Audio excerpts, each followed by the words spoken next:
Good day, everyone. My name is Odette, and I'm in the 10th grade. They say you can tell a lot from someone's face. Mine says, "Please look away." I'm an only child with only child parents, meaning I have no aunts or uncles. My life is boring. My parents are calm and reasonable in that polite, suburban way. I always believed even my face looks boring. You know, Odette, it's time to have some purpose in your life.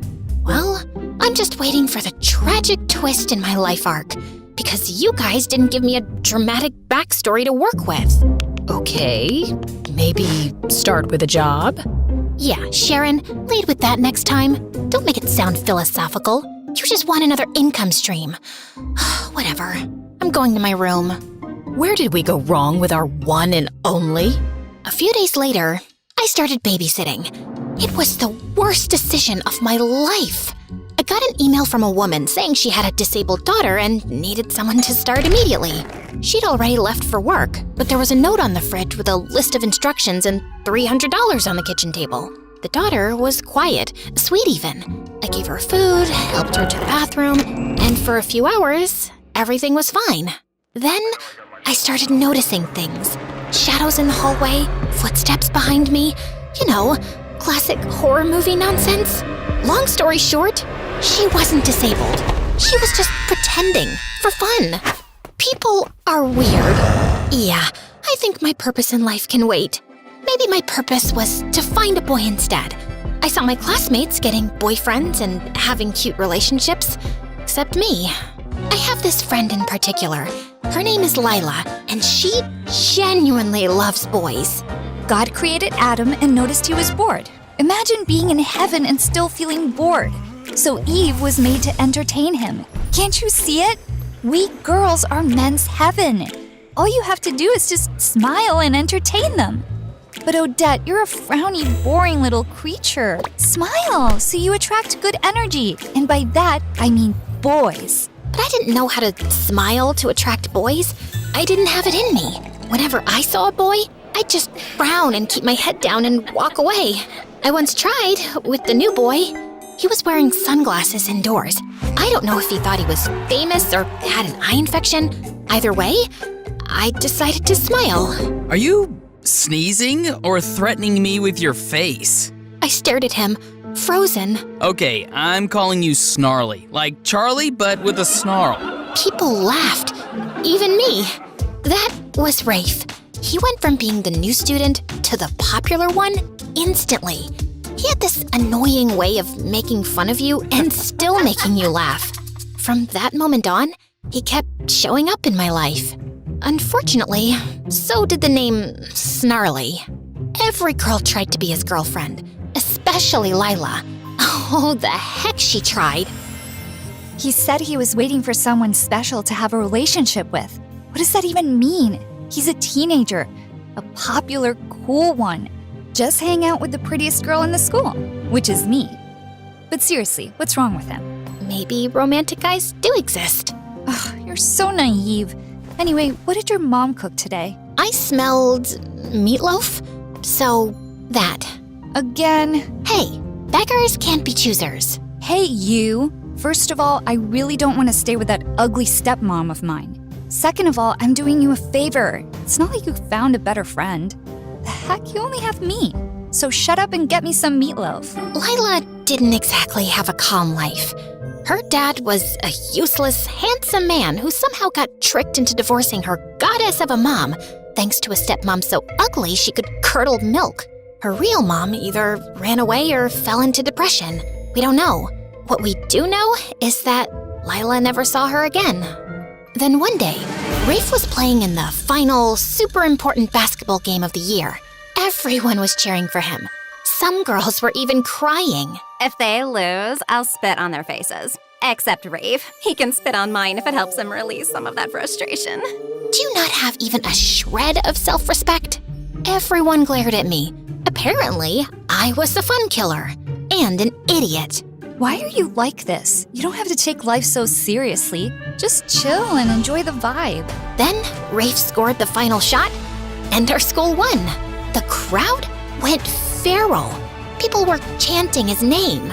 They lifted him up on their shoulders like he was a national hero. But then, Rafe asked them to put him down. His face was weirdly serious. He turned and looked directly at me. Then, he started walking toward me. Everyone fell silent, even me. He looked deep into my eyes and said, Would you go out with me, Odette? The crowd gasped, but not the cute, supportive kind. More like an, is this a prank gasp?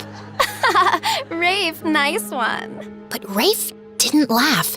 He just kept looking at me with this soft, serious expression. I wanted to laugh it off. I really did. But something about the way he looked at me made my stomach flip. Some girls laughed nervously and touched his shoulder. A few boys joined in, filming the whole thing. One guy grabbed Lila's hand. Will you be my girlfriend? Oh no, wait, what did Rafe say? Oh yeah, would you go out with me, Lila? Then, out of nowhere, Rafe shoved him hard. The laughter died instantly. Then he just turned back to me, calm as ever. So... Just say yes for now. Let's see where this goes. Yeah, I'll go out with you, Rafe. He grinned from ear to ear, picked me up on his shoulder, and carried me away. Everyone just stood there, blinking, whispering, filming, trying to figure out what had just happened. And from that day on, my life changed forever. For a while, everything felt perfect. Rafe and I became that couple, walking the halls hand in hand, skipping class to sit behind the gym and share terrible vending machine snacks. My parents were totally against me dating Rafe. I don't get it. He's handsome, funny, and successful. Yeah, but something's off. Like how he just sat in our living room with his feet on the coffee table. Little things like that say a lot. Oh, come on, Daddy. Listen to your old man, daughter. He's no good news. For God's sake, last time I checked, you're an accountant living a boring life with dead parents, no siblings, and 0 friends. Since when are you a psychologist, David? Oh, Dad, come on, honey. It's his vibe, his aura. Are you a psychologist? No. Do you read psychology books, human behavior? Facebook posts don't count. No. Then please, just let me have this one. Finally someone notices me, and he's not just anyone. He's the most popular boy in the entire school, maybe the whole city. That's what makes it even more fishy. Why would he choose you? Honey, that's not how we agreed to phrase. Aha! So it is because he chose me, not his aura or his feet on the coffee table. Why am I not even surprised? Can we please never talk about this again? Lila was the happiest for me. Look, I know most besties would be super jealous if their average, boring-looking friend got the hottest guy in school, especially when that bestie is as pretty and fun as me. But trust me, I'm proud of you. Well, thanks. But why are you spraying that pink stuff on your feet? Oh, I've got a date with this rich guy. He's a couple years older than us. Well, maybe a couple years on top of those couple years. He's 5 years older, okay? But love doesn't care about age. I just want everything to be perfect, including my feet. So you're gonna tell him nice to feet you? Ha ha. You're actually so stupid sometimes. I love it. So, how's everything with Rafe? It's fine, I guess. But there's this nagging feeling, like something's off. I don't know. I know that feeling. It's called insecurity. Just live in the moment, babe. Stop overthinking. Oh, and I just had meatloaf. But brace yourself. It was actually good today. Like, edible. Anyway, I gotta go. Love ya. Mwah. Maybe Lila was right. Maybe it was all in my head. Maybe I just needed to loosen up. Until things took a different turn. I started spending more and more time with Rafe. He was sweet and generous, but he never invited me to his house. I kept asking, then I started nagging. Finally, he agreed to take me there. I was surprised by how old and worn down the house looked. The front porch creaked under her feet. Just as Rafe opened the door, a glass flew past us and shattered onto the street. Rafe yanked me back. Where did you put the money, you useless witch? I bought food with it. What, you want me to leave money here so you can waste it on more cigarettes, you junkie? Well, welcome to my house. We stepped inside. The place was a mess. Dark, musty, with dishes piled up and clothes tossed over furniture. His mom looked pale and worn out. His dad looked like he hadn't showered in weeks. Mom, Dad, this is Odette, my girlfriend. Oh, so now it's Mom, Dad, and not Dad, Mom. Why is she first, huh? You stinking little disappointment. You can't tell me how to speak. I said what I said. What are you gonna do? Hit me? Burn me? Go ahead. What do you even want from us? Why are you still alive? Oh, trying to show off in front of your girlfriend? Like you're the man of the house? Joke's on you, she's not even pretty. Don't listen to him, sweetheart. Don't talk about her like that. Fine, let's talk about you then. Hey, bimbo, this kid you're dating still wets the bed. His mom dragged him to every doctor in town, but some people are just born failures. How dare you? She grabbed a rolled up newspaper and smacked him across the head. I stood there, frozen. Rafe took my hand without saying a word, and we walked out. Well, I guess I'll never complain about the boring life my parents gave me again. Yeah, I get it. Now you know why I never wanted you to meet them. I'm sorry you had to see all that. Don't be, Rafe. I'm your girlfriend. I'll accept you no matter what. Cool. I like acceptance. So, not leveling up yet? You know, like love? Because, Odette, I love you. Finally! What took you so long? It's been like a few weeks, but yeah, I mean, you're amazing. I'm lucky to have you. And when I become this huge, successful basketball player, I'll give you the best life. He was ambitious. He had dreams, and I liked that about him. Then he leaned in to kiss me, and my stomach flipped. But just then, my phone rang. Ugh, it's my mom. Don't answer, Snarly. Let me kiss you and take you to your favorite diner. Rafe and I were only getting closer, which I didn't want my parents to know about, so I kept lying more and more to them. My grades slipped, but I told myself it was fine. I'd catch up later. I just needed time. Time to be with Rafe, to support him, to listen to his rants, to calm him down when he got angry for no reason and swore he wasn't actually mad. We had a routine. After school, I'd meet him behind the gas station near the edge of town. We'd sit on the curb, share a soda, and talk about how fake everyone else was. He said I was the only real person he knew. He started asking for little favors, borrowing my phone, asking me to cover for him when he missed something, lying to his mom. I did it all. That's what you do when someone loves you, right? Sometimes he disappeared for a day or two, and when he came back, he acted like nothing happened. And so would I. I stopped hanging out with Lila as much. You've been ditching me like you're in a full-time relationship with a ghost. He's just going through stuff. Right, and you're the emotional support animal. You're the one who told me to follow my heart and live in the moment. Yeah, the moment. Not the weeks, not the months. Odette, your parents call me all the time asking where you are. I lie and say you're with me, or studying in the library. It sucks. I hate lying to them. Then don't. If covering for me is such a burden, maybe you weren't a good friend to begin with. Whoa, since when do you talk to me like that? Oh, wait, since you started hanging out with Rafe. Open your eyes, Odette. Don't lose yourself. Oh, please.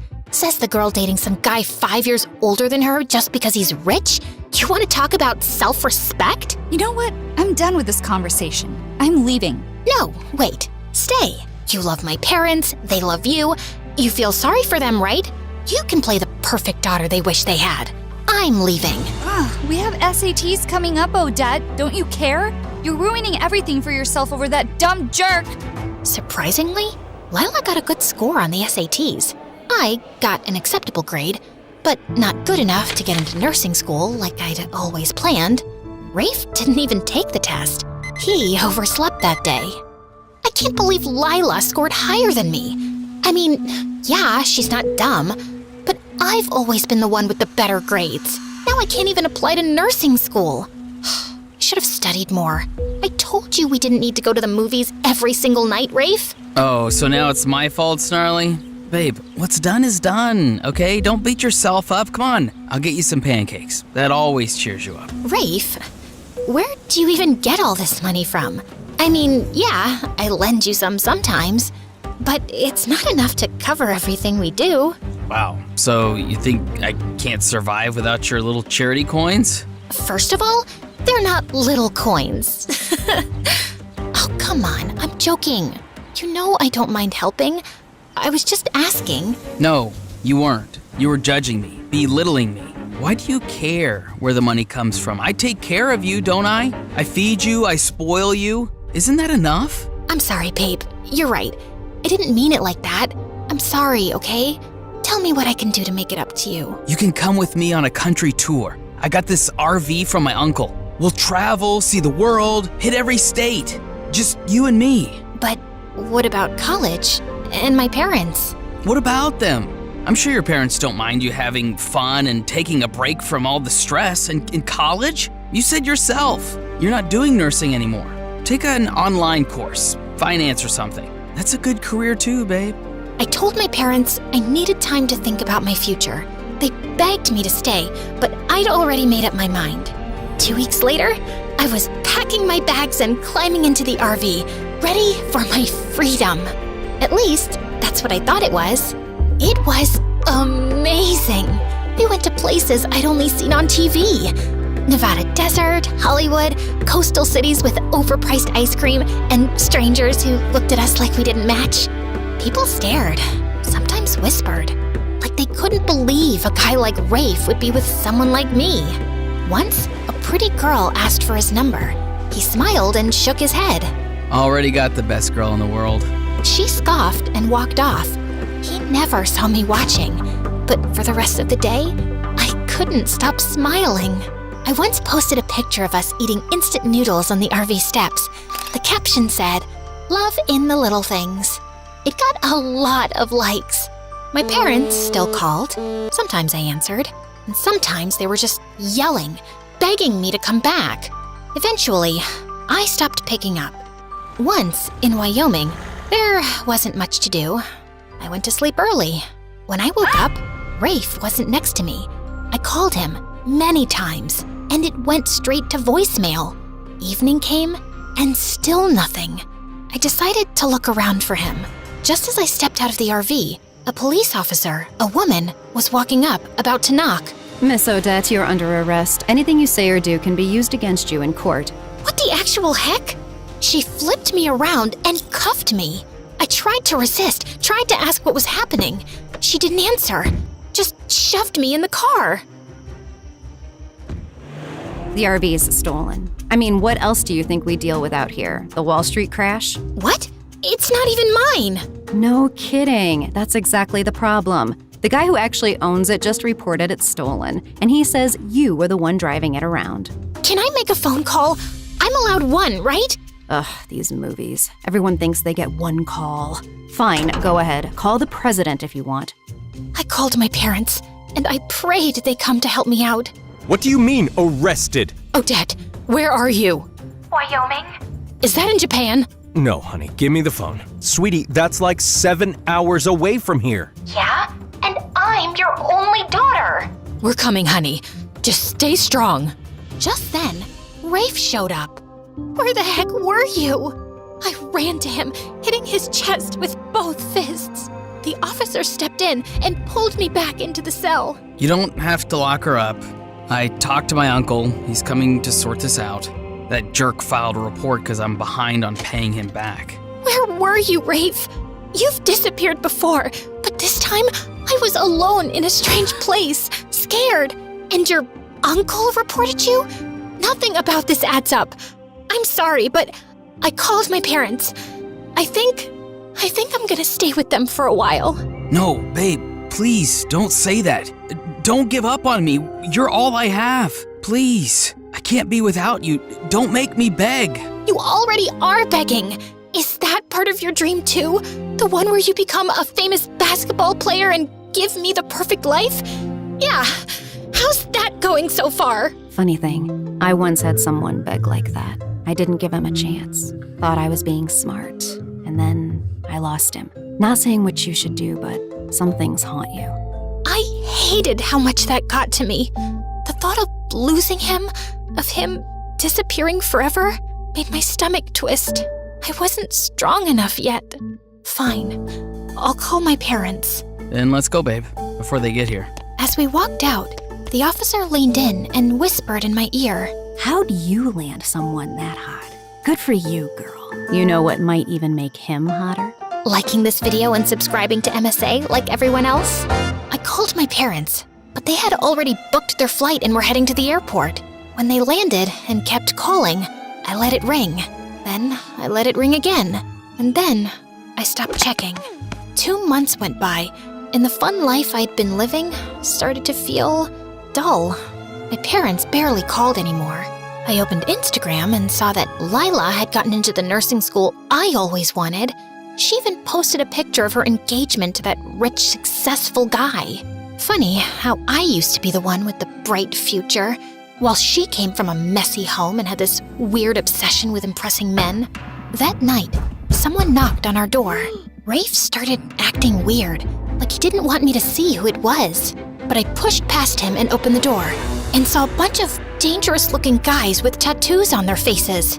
Why am I not even surprised at this point? Babe, it's not what it looks like. I just borrowed some money and they're being dramatic. You're saying it like we just met you yesterday. You've been working for us for years. Now, are you paying up, or can I take a closer look at your pretty little girlfriend? Don't touch her! I mean, babe, he thinks you're pretty and not boring. Don't touch her, you idiot. How much do you owe them? Just $25,000. Add a zero to that. 250,000 US dollars? And just like that, my stomach flipped. I gagged and nearly threw up on the mafia guy's boots. Whoa! She's so shocked she's about to hurl. I'm pregnant, you idiot. Rafe looked shocked, but also happy. His eyes lit up. Then he turned to the mafia guy and said, So, no baby discount? Are you seriously negotiating right now? I started hitting him, and one of the mafia guys actually pulled me away. Relax, miss. It's not good for the baby. For the next few days, Rafe was acting super nice. It was almost humiliating how hard he tried to please me, cutting my toenails, kissing my feet, and deep down, I felt sorry for him. With that dysfunctional family and the belittling jerk dad he had, I was sure it all made him the way he is. But I also believed I had lost so many years with him. I knew what was happening was wrong. It was just too hard to let go. That night, I left while Rafe was asleep. I had contacted Lila on Instagram sometime earlier, and we'd agreed to meet up. When I saw her, she didn't even look happy to see me. She was cold and dry. What, you want money now that you know I'm engaged to that rich guy? Whoa, you've changed a lot in the past 2 years. What the heck, Lila? Okay, fine. That was too much, I know. But still, why did you want to meet up, considering your poor life choices? I know you've had problems ever since that thing happened when we were kids, and you can't carry a baby. So, I'm offering you something. Please don't take it as charity. I'm pregnant, and I thought maybe you'd want to adopt the baby. Lila looked shocked. Then her eyes lit up. She smiled wide and hugged me. Oh my god, my man doesn't even know I can't have kids. I've been too afraid to tell him. He'd probably leave me. But this is perfect. I'll just fake being pregnant, and when you give birth, I'll take the baby as mine. Wait, you don't mean legally? You don't want the papers to show I'm the biological mom? Who cares? You always said your life was boring. Abandoning a baby just fits you. I know this might feel hard because, well, having a baby might be your only achievement in life, but babe, if cats can do it, it's not that deep. Let me get this straight. You think this is about achievement? Do you even know how hard it is to give up a baby that came from your own body? Not so hard for you, apparently. I mean, you're handing the baby away the second you found out you had one. What kind of mother does that? And bam! I slapped her. She slapped me back. This'll slap you back to reality. You were my safest place, idiot. Look at you now. Take this. Do you hear yourself? Wake up, you stupid witch! Take this and this and this! So, what are you gonna do? If you can't adopt my baby, then maybe adopt me? Odette, nothing is forcing you to stay with him. But he loves me. And let's be honest, Lila. Girls like me don't exactly get love stories. That's a lie Rafe told you to believe. You're lovable. You just forgot. And sometimes love destroys people, Odette. Especially when it's too much. When it blinds you. But he's a victim, Lila. He grew up with an abusive dad and a wrecked home. That messed him up. Maybe so. But your support has to stop when it starts destroying you. Don't turn yourself into the victim of your own choices. I don't even know why I gave him another chance. Maybe I didn't have the strength to leave, or maybe I was afraid of being pregnant and alone. Maybe I believed him when the tears came and he promised he'd change. In the next months, Rafe came home bruised, limping, once even from jail. Other times, he just didn't come at all. I spent nights alone at the hospital while he lost track of time.